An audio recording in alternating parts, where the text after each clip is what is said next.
Bismillahirrahmanirrahim. Assalamualaikum warahmatullahi wabarakatuh. Assalamualaikum warahmatullahi wabarakatuh. Waalaikumsalam warahmatullahi wabarakatuh. Waalaikumsalam warahmatullahi wabarakatuh. Oke, selamat malam semuanya. Malam, Pak. Malam, Pak. Oke, alhamdulillah di malam hari ini bisa ketemu lagi di pertemuan 13, berarti tinggal 2 pertemuan lagi. 2 pertemuan ini adalah pembahasan terakhir, pembahasan ke minggu depan sama pertemuan 15 nanti ada presentasi, silakan kalau ada yang mau presentasi. Terus minggu depan itu nggak ada libur ya, kalau dari mingguan dari kampus nggak ada libur. Minggu depan itu pertemuan 14 mungkin saya buat untuk login, tapi itu opsional, nggak bagian dari penilaian nanti. Tapi kalau ada yang buat sampai loginnya juga nggak apa-apa. Hari ini kita bahas tentang pembuatan laporan. Dari kemarin kita sudah memasukkan proses transaksi, terus di hari ini kita akan membahas tentang pembuatan laporan dan juga bagaimana membuat laporan ekspor ke dalam print cetak dan ekspor ke dalam Excel ya. Ya udah seperti itu, habis itu udah selesai materi kita, kalian sudah punya portofolio buat sistem masing-masing. Soal UAS juga sudah saya upload, jadi saya kira materi kita sudah hampir semua tentang aplikasi dalam pembuatan sistem sudah terpenuhi. Jadi kira-kira untuk merefresh apa saja yang kita pelajari di mata kuliah Oracle. Jadi kalau nanti di pertemuan ketika kalian melakukan tugas akhir atau di semester depan ada perkuliahan terus ditanya di mata kuliah basis data Oracle itu apa saja yang dipelajari, masing-masing harus bisa jawab ya, jangan nggak tahu lupa atau apa gitu. Di pertama kita instalasi download pertemuan pertama. Ini untuk merefresh ya, jadi kalian bisa bayangkan, maksudnya saya sudah capek-capek 14 pertemuan, 15 pertemuan atau 1 semester, 3 bulan ini saya dapat apa saja sih dalam mata kuliah basis data Oracle gitu kan. Kalau masih ada yang kurang atau belum paham, kalian bisa baca-baca lagi atau dipelajari lagi atau diulangi lagi. Kalau sampai selama 1 semester terus merasa nggak dapat apa-apa ya, rugi ya, termasuk suatu yang rugi. Jadi pertemuan pertama sih kayaknya belum masuk ke mata kuliah, pengenalan, terus materi tentang perjanjian pembagian nilai, 2 mungkin baru instalasi, download dan lain sebagainya. Ketiga itu PLSQL. Keempat buat tabel, grand dan lain sebagainya. 5 buat tabel ya. Terus buat CDM PDM ada hubungannya dengan studi kasus dan lain sebagainya. Itu ya. Terus ada buat CDM, PDM, Power Designer. Dari situ pembuatan tabel, ngisi tabel di UTS. Setelah ngisi tabel, yaitu koneksi. Terus buat view dulu, pertemuan 8. Terus buat trigger, insert, update, delete. Terus transaksi, hari ini laporan. Sebenarnya banyak yang kita pelajari, yang saya kasih, maksudnya saya nggak yakin apa yang saya sampaikan 100%. Saya nggak nyampin semuanya bisa nerima 100% ya. Ya karena kemampuan nerimanya beda-beda, tapi jangan sampai diterimanya hanya 10%, 20% gitu ya. Kalau bisa ditingkatkan. Caranya bagaimana ya, dipelajari lagi, terus tugas-tugasnya dikerjakan, itu bagian dari salah satu belajar juga seperti itu. Saya lihat yang membuat tugas untuk proyek UAS yang ngumpulin hanya beberapa orang dari satu kelas itu, nggak nyampe 10% yang udah ngumpulin. Sisanya masih tanda tanya, antara belum sempat atau nggak bisa atau nggak mau ngerjain atau nantilah mikirnya gitu ya, atau yang lain sebagainya. Tapi saya harap nanti saya akan cek UAS-nya, karena UAS-nya adalah presentasi dan buat laporan. Jadi nanti kalau ketika presentasi dan buat laporan dan sistemnya nggak sesuai dengan yang minimal, namanya minimal ya, minimal itu ya nggak boleh kurang ya. Kalau maksimal itu boleh kurang, kalau minimal itu ya harus sesuai. Yang saya lampirkan di tugas itu harus dibuat. Kalau ada yang belum sampai, mungkin nanti akan saya hubungi, nilai UAS-nya nggak saya keluarkan kalau project UAS-nya nggak selesai. Kenapa? Ya karena tujuan saya bukan masalah lulus atau nggak lulus. Tujuan saya, target saya adalah masing-masing bisa membuat sistem. Caranya bagaimana? Ya dipaksa. Caranya bagaimana biar dipaksa untuk buat sistem? Ya nilainya nggak dikasih kalau nggak buat sistem. Seperti itu ya.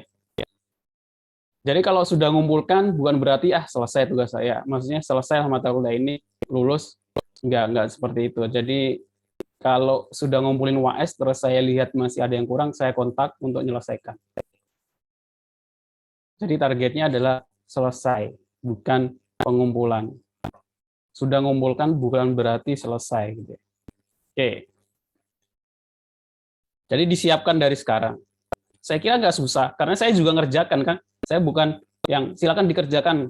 Ini nggak saya kasih contoh, nggak saya kasih penjelasan. Kan semuanya juga saya jelaskan dari pembuatan CDM, saya kasih contoh berkali-kali, pembuatan PDM, IRD, terus buatan tabel, koneksi, insert, buat halaman dashboard, delete, update, semuanya saya contohkan. Dan saya juga ngerjain, saya juga membuatnya hari sebelum ngajar juga.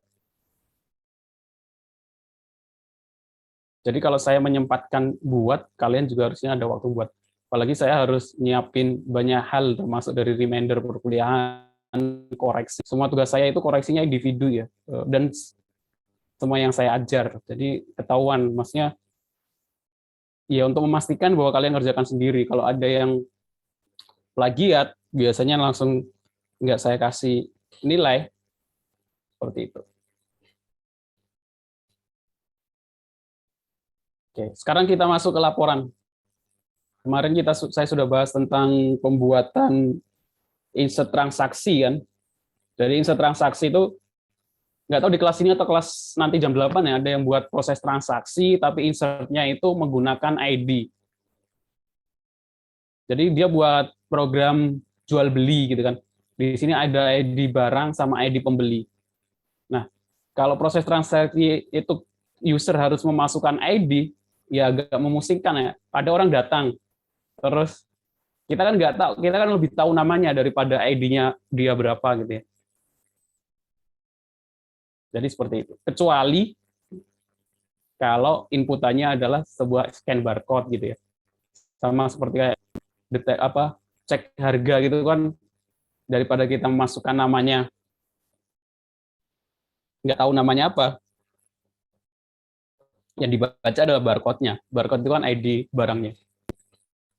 Kalau kita memasukkan satu-satu ID-nya, ya agak lama. Kadang kan kalau kita belanja di supermarket, ada aplikasi sel POS-nya, point of sale-nya itu kan biasanya kadang di-scan nggak kebaca, terus di-scan error, biasanya kan baru input manual. Dan itu kan akan buat lama, gitu. Prosesnya akan jadi lebih lama.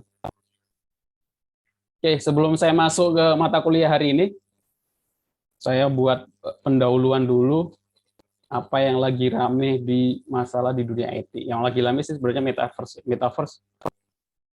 Semuanya lagi bahas metaverse, padahal orang-orang IT sebenarnya kalau ditanya tentang metaverse nggak mau jawab ya, karena definisinya itu masih belum jelas dan teknisnya juga masih belum jelas.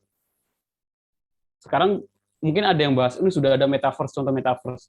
Itu kan cuma tujuan metaverse awal itu kan semuanya jadi satu kan, dunia baru gitu. Tapi kan sekarang buat sendiri-sendiri, ada namanya kayak game yang buat metaverse, dia buat sendiri, mata uangnya sendiri, terus yang lain juga buat sendiri.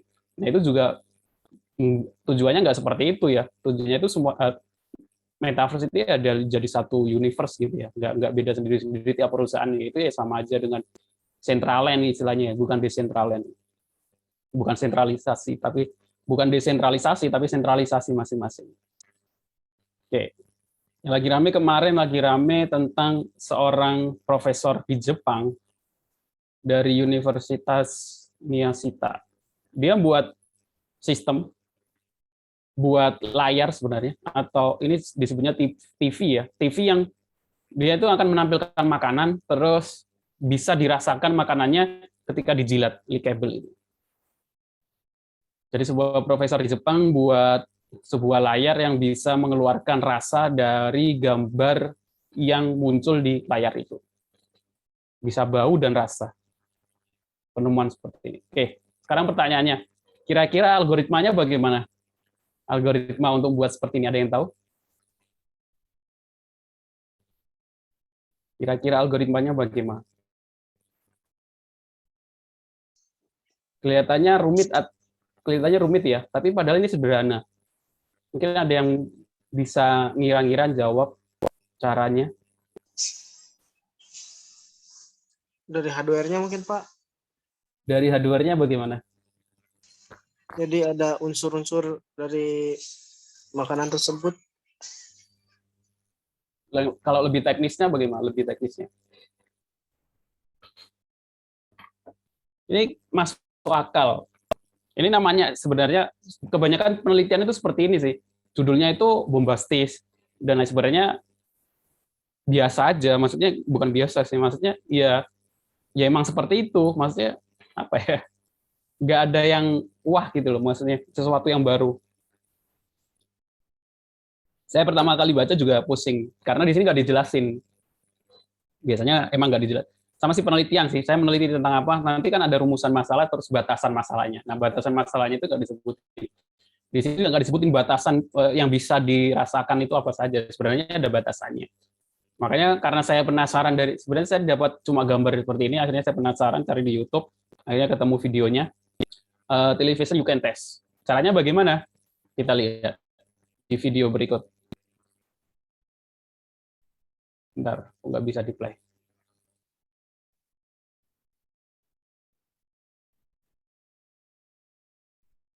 Agak loading.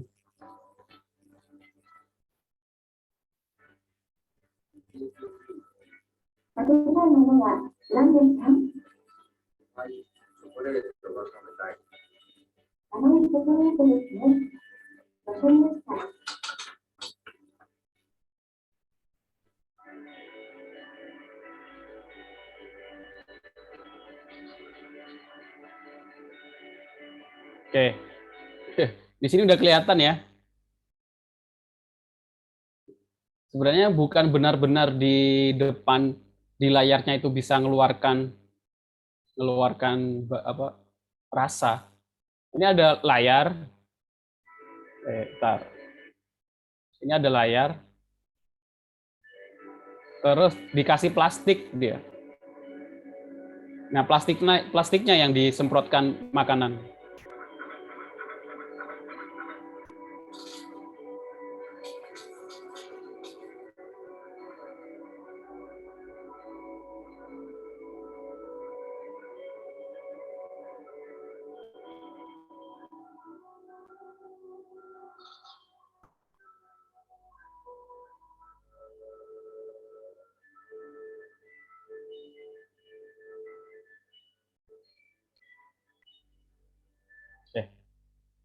Jadi sebenarnya sederhana.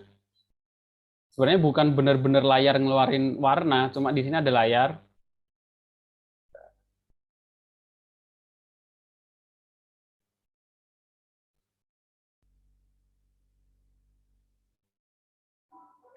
Layarnya layar biasa, tapi di depannya itu di atasnya dikasih plastik. Plastik yang dia mutar. Ketika gambarnya menampilkan gambar coklat, di sini udah ada bahan makanan yang disediakan. Ketika gambarnya coklat, di sini ada disemprotkan ke plastiknya, terus plastiknya nanti turun, jadi bisa dirasakan. Nah, idenya kan sebenarnya sederhana itu, maksudnya nggak ada hal baru. Kita sebagai orang biasa pun kalau bisa buat hardware seperti itu ya bisa. Cuma tinggal nanti menyesuaikan ketika gambar coklat, sistem bisa nyemprotin rasa coklat ke sebuah plastik gitu aja. Seperti itu. Oke. Terus yang lain, ini ada topik skripsi, kalau topik tugas akhir ya, apa ide tugas akhir kalau ada yang mau ngambil, kalian kan semester 7, ini buat sistem sebenarnya. Tapi saya kira sistemnya sederhana, cuma perkalian biasa. Tugas akhir ini idenya muncul dari ketika saya sering buka Twitter ya. Jadi saya buka Twitter, terus ada seorang dosen dari Nanyang University. Nanyang University itu di mana ya? Taiwan atau di Singapura ya? Orang Indonesia, dosen di sana, terus dia ngomentari dari video ini. Jadi dari video ini kan kita, bentar, saya play dulu videonya.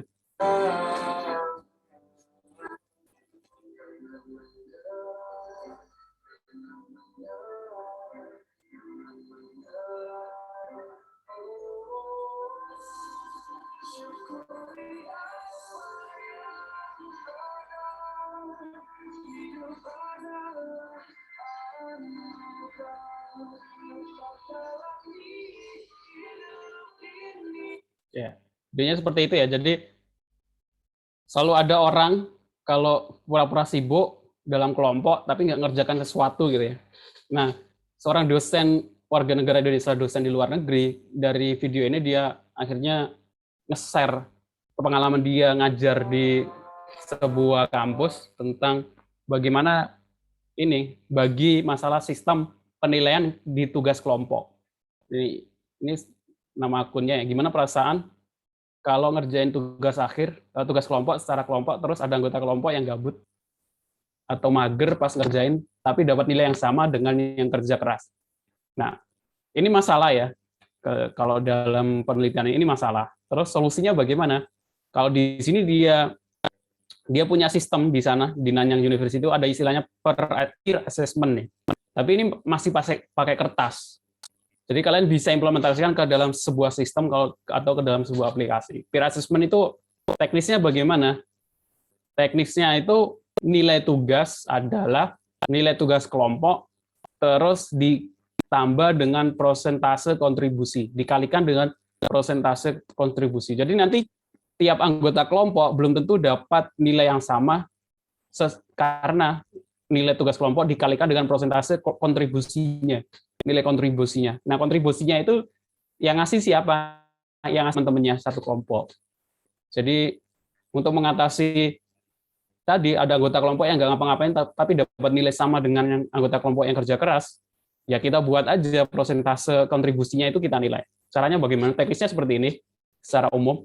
Jadi kita buat sistem yang bisa menampilkan nilai tugas akhir dari nilai tugas kelompok persentase kontribusi dikalikan dengan persentase kontribusi.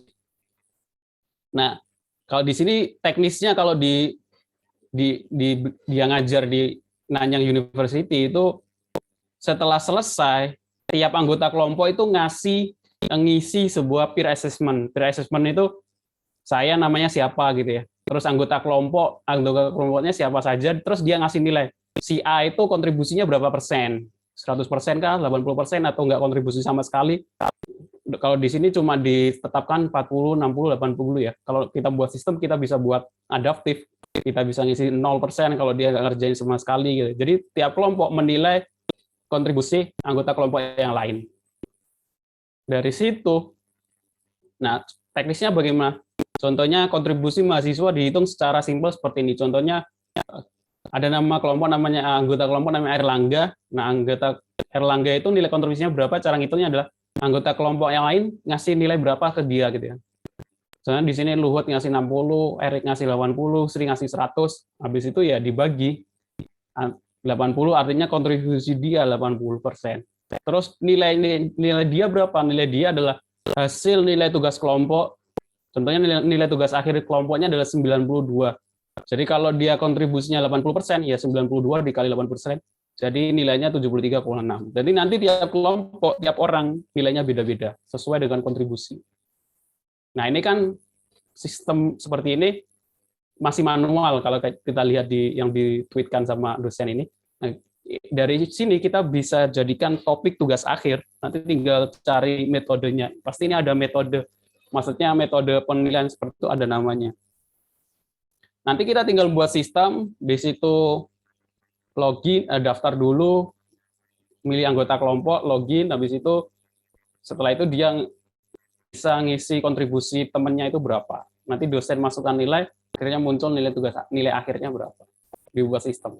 Ini kalau mau ngambil silakan. Oke. Ide tugas akhir ya. Jadi ide tugas akhir itu bisa datang dari mana saja. Oke, sekarang saya baru masuk ke topik materi kita hari ini tentang laporan. Oke, kemarin saya bahas tabel transaksi ya. Jadi tabel transaksi itu isinya hanya ID transaksi, terus ID pembeli, sama ID beras, terus berat beras yang dibeli sama tanggal transaksi. Oke, saya punya untuk merefresh lagi, saya ulangi lagi ya. Jadi saya punya tabel pembeli, isinya ID pembeli, nama pembeli, alamat pembeli, sama saya punya tabel beras, ID beras, jenis beras, harga beras. Nah, terus ini adalah transaksi. Transaksi isinya apa? ID transaksi. Terus di sini kita masukkan ID pembeli. Jadi kadang saya lihat masih banyak di sini memasukkan dia nama pembeli. Nah, itu namanya redundansi karena kita menyimpan nama pembeli 2 kali. Yang kita simpan adalah primary key-nya, ID pembeli. Jadi kalau kita pengen ngedit nama pembeli, semuanya ini saya salah, namanya Didi bukan Dudu. Nah, saya cuma ngedit di tabel ini. Kalau di sini ada nama pembeli, di sini ada nama pembeli. Kalau saya pengen ngedit nama, saya ngedit di mana? Saya ngedit di tabel ini, di tabel transaksi nanti nggak berubah. Itu alasannya. Nah, di sini yang disimpan adalah ID-nya saja. Tapi ketika input, yang ditampilkan adalah bukan ID. Saya lihat ada yang mengumpulkan yang ditampilkan ID-nya. Saya kan nggak tahu ID, yang saya lebih tahu namanya. Jadi yang ditampilkan di sini adalah harusnya nama untuk inputnya. Nah, ini tabel transaksi. Terus di hari ini kita bahas masuk laporan. Nah, di tabel laporan, kemarin ada yang nanya, untuk cari totalnya bagaimana? Nah, total tinggal pakai variabel dikalikan. Nah, cara buat laporan bagaimana? Cara membuat laporan adalah ya join 3 tabel. Tabel pembeli, tabel transaksi, sama tabel beras kita joinkan. Cara gampangnya adalah kalian pikirkan dulu di laporan itu yang mau dicetak apa saja.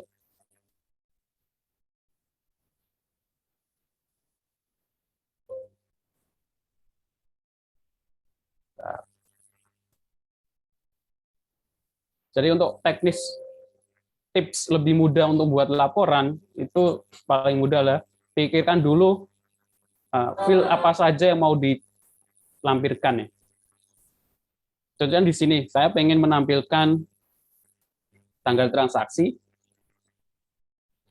Saya pengen menampilkan tanggal transaksi, nama pembeli, alamat pembeli, nama, alamat, terus dia beli berasnya itu jenis beratnya apa, harganya berapa, terus beratnya berapa, sama total. Dan dari sini kan otomatis kita harus nama pembeli, alamat pembeli dari pembeli. Tanggal transaksi dari tabel transaksi. Jenis beras, harga beras dari tabel beras. Otomatis saya harus menjoinkan 3 tabel. Ya, namanya ya join 3 tabel ya. Harusnya teknisnya kalian sudah pelajari di mata kuliah database. Oke. Jadinya seperti apa? Jadinya saya buat menu baru di sini laporan. Terus nanti ini saya bahas. Saya buat cetak dalam bentuk untuk cetak print, sama nanti di sini ada cetak Excel. Saya belum tampilkan. Nanti tampilannya akan jadi seperti ini, nomor, pakai variabel nomor. Nah, tanggal transaksi, ini nanti saya buat dengan fungsi tanggal Indo, bagaimana saya merubah. Karena saya nyimpannya, sebelumnya kan saya simpannya sebagai date tanggal 17 Desember ya, 17, 12, 2021. Jadi kita buat fungsi pakai sweet cash, kita ambil yang tengah. Kalau bulannya ini 1 sama dengan Januari, 2 sama dengan Februari. Di sini nama pembeli, alamat, jenis beras, harga, berat. Nah, total ini dari perkalian variabelnya. Menggunakan variabel total. Jadi bukan ngambil dari database. Karena sudah muncul variabel berat sama variabel harga, ya kita tinggal kalikan, kita cetak di sini. Ini untuk mengetahui sudah biasa ya bentuk laporannya seperti itu. Tergantung studi kasus. Nah, saya demokan dulu.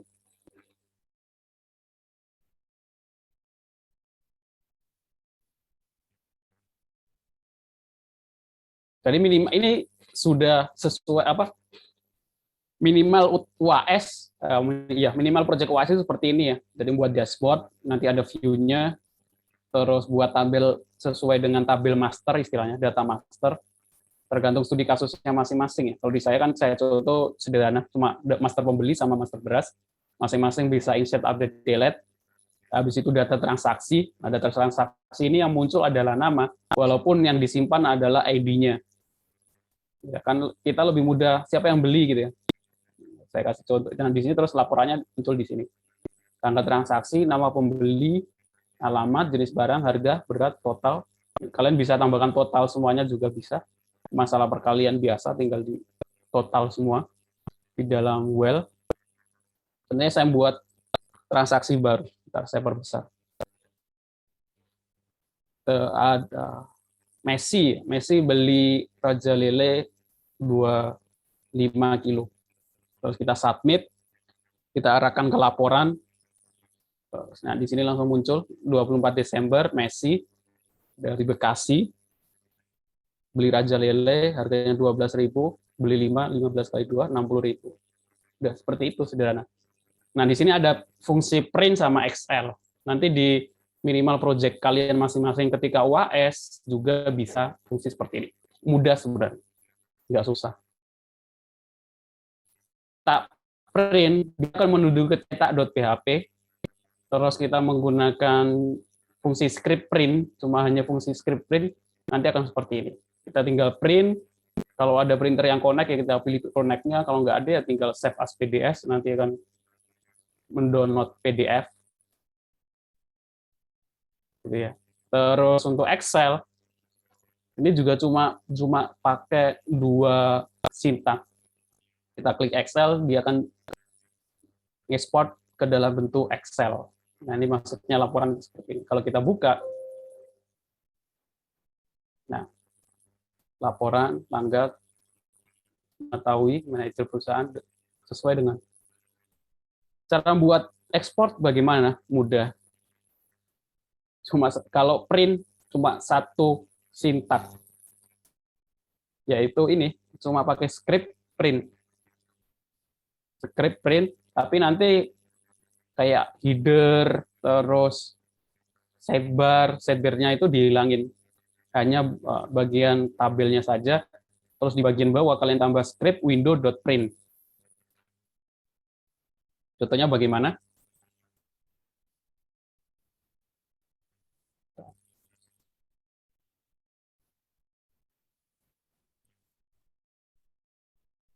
Itu seperti ini ya, hanya setelah HTML, title, langsung body, terus tabel, kita tambahkan di bawah script window.print. Kalau ini kita hapus,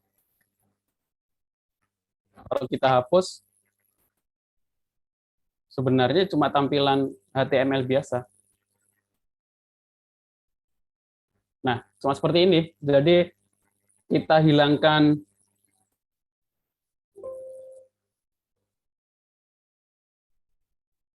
header-nya, kita hilangkan sidebar-nya, kita hilangkan footer-nya, tinggalkan yang di tengah. Jadi kalau kita buka sebenarnya isinya seperti ini, tabel biasa, tinggal kita tambahkan script di bawah cetak.php ini. Ya itu. Ctrl Z. Window print. Kalau kita refresh, dia otomatis munculkan halaman print. Itu saja. Nah, kalau ekspor ke dalam bentuk Excel, sama kita buat seperti ini, tapi kalau Excel, ini kan ada CSS-nya. Kalau Excel nggak perlu ada CSS-nya. Terus kita tambahkan perintah 2 baris ini di atas, yaitu PHP, header, content type, application, MS Excel, terus header, content, disposisi, attachment, nama file yang akan kita simpan. Jadi kalau saya buka file cetak Excel, ini saja, kita hapus. Nah, cetak Excel itu seperti ini. Kita buat tabel, nggak ada CSS-nya, tinggal kita tambahkan 2 baris tadi.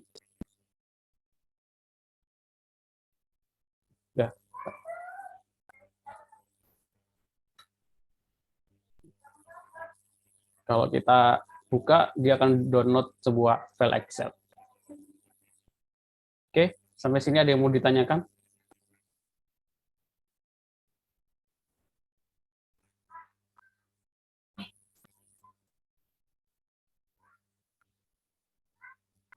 Pak, mau nanya Pak. Ya, silakan. Ini untuk tugas 7 Pak. Untuk yang tabelnya udah ada transaksi gimana Pak? Apa Ya, nggak menambah apa-apa. lain? Ya, nggak apa-apa. Kalau sudah ada transaksi isinya, maksudnya tabel isinya sudah ada transaksi, Iya. ya nggak apa-apa. Tinggal disesuaikan format laporannya. Oh, iya Pak. Baik Pak. Terima kasih. Sama-sama.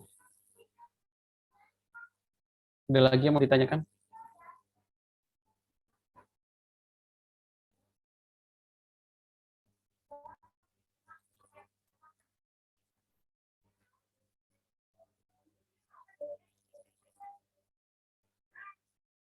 Hari ini nggak ada tugas ya. Maksudnya tugasnya cuma sampai minggu kemarin tugas 7 transaksi. Karena kalau hari ini kalau semuanya ini sudah memenuhi proyek UAS ya. Jadi dari sekarang ke presentasi minggu ke-15 itu ada 2 minggu, saya kira cukup waktunya kalau pengen presentasi di pertemuan 15. Kalau masih belum bisa presentasi di pertemuan 15 ketika proyek UAS, kalian buat video sama buat laporan. Minggu depan mungkin saya tambahkan login logout ya, karena sistem kan ada login logoutnya. Login logout juga mudah, kalian tinggal buat tabel username, password. Terus saran saya kalau password itu disimpan dalam bentuk enkripsi, entah itu MD5 atau hash. Oke. Ada lagi yang mau ditanyakan? Nah, saya buka fungsi tanggal dulu.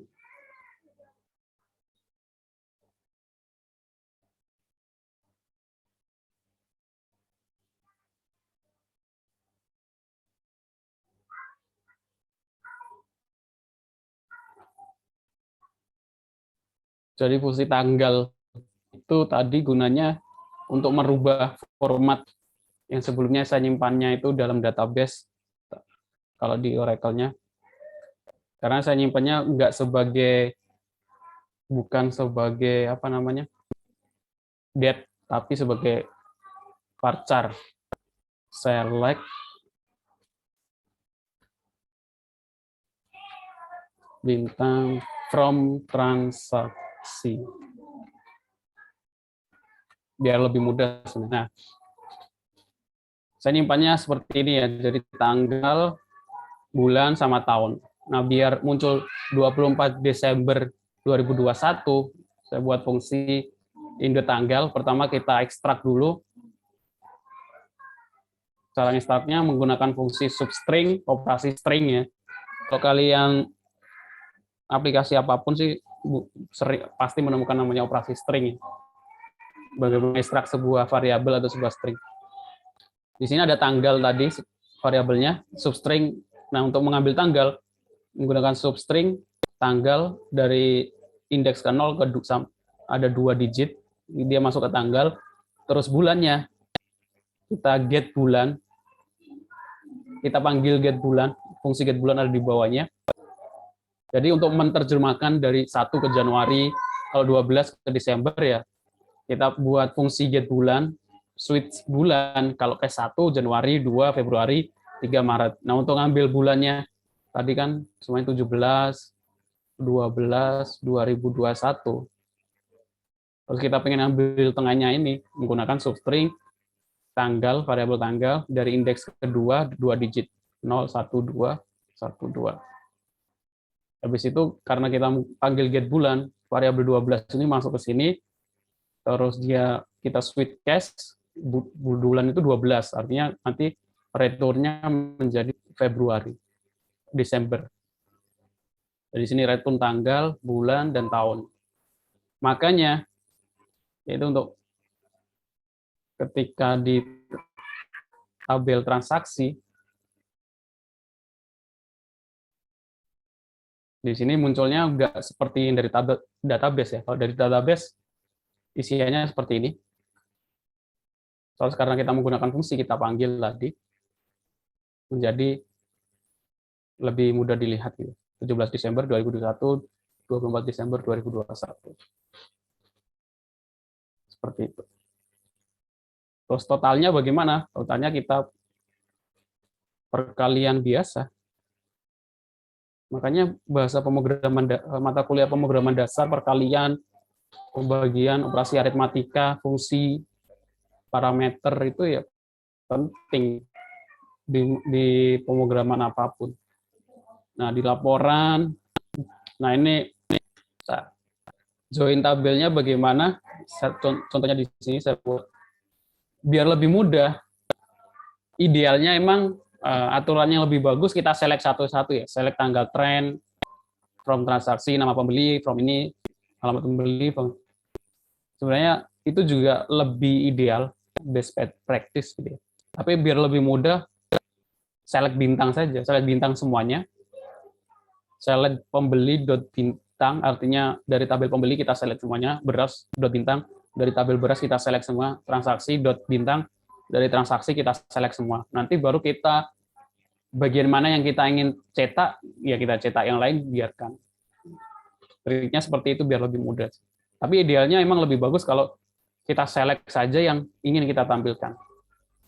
Kalau di sini select pembeli dot bintang, beras, transaksi, from transaksi, transaksi inner join pembeli, pembeli on transaksi ID pembeli, sama dengan pembeli dot ID pembeli.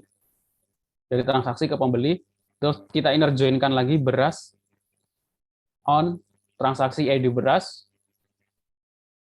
sama dengan beras dot ID beras. Dari tabel transaksi ID beras ke tabel beras ID beras, kita urutkan berdasarkan transaksi, order by transaksi, ID pembeli, ascending.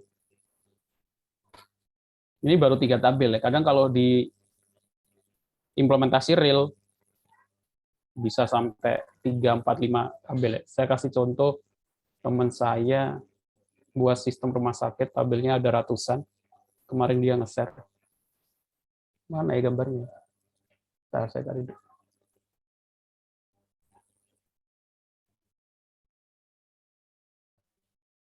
Lupa saya. Jadi apalagi sebuah sistem yang rumit kayak rumah sakit itu tabelnya bisa ratusan. Nah, itu kalau kita buka di ini aja sudah nggak kebaca gitu ya, pusing bacanya. Oke, seperti itu. Nah, untuk variabel total tadi di sini total adalah raw harga beras dikalikan raw berat masuk ke total. Udah itu aja. Kan di sini ada well. Well baris pertama, nanti well baris kedua, well baris ketiga. Baris itu maksudnya bagaimana? Sini.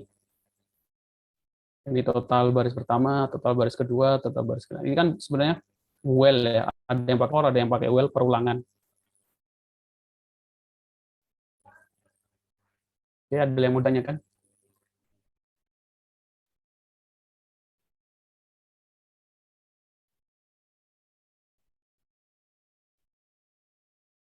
Oke, nggak ada.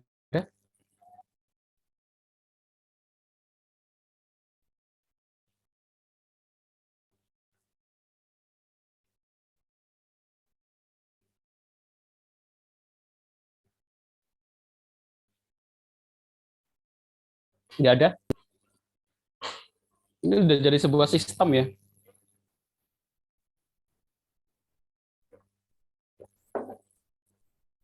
Kalau nggak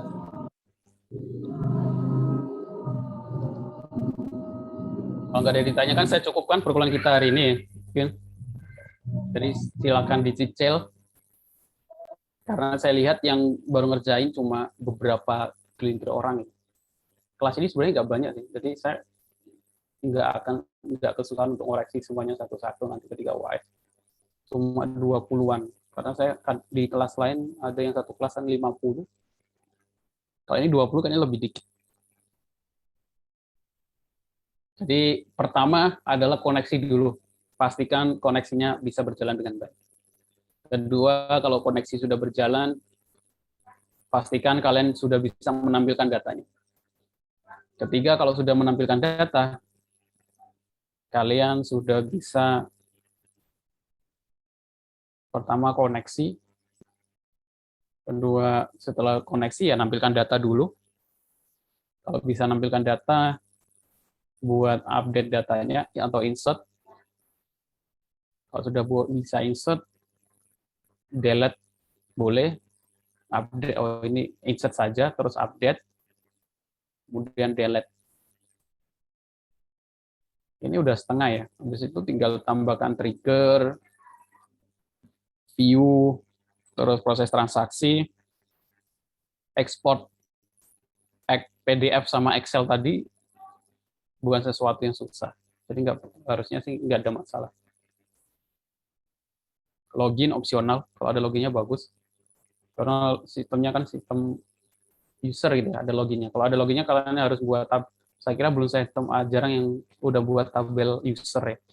Kalau belum ada, kalau kalian pengen buat login, kalian harus buat user. Biasanya ada username, password. Nanti passwordnya saya sarankan disimpan dengan MD5 atau menggunakan hash yang lain. Masalahnya kalau kita simpan password dengan MD5, kita juga sebagai admin nggak tahu password orang itu ya. Jadi nanti harus ada, nah itu kadang ada menu untuk forgot password. Nah itu opsional lagi. Ini saja yang dasar-dasar aja.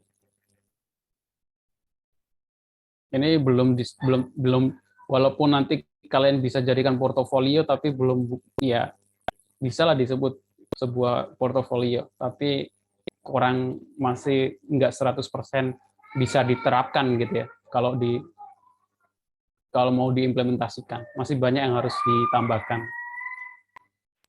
Oke.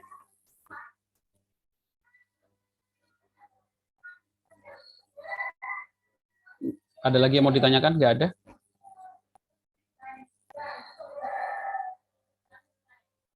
Kalau nggak ada, saya cukupkan perkuliahan kita hari ini. Terima kasih untuk yang sudah datang. Saya akhiri. Assalamualaikum warahmatullahi wabarakatuh.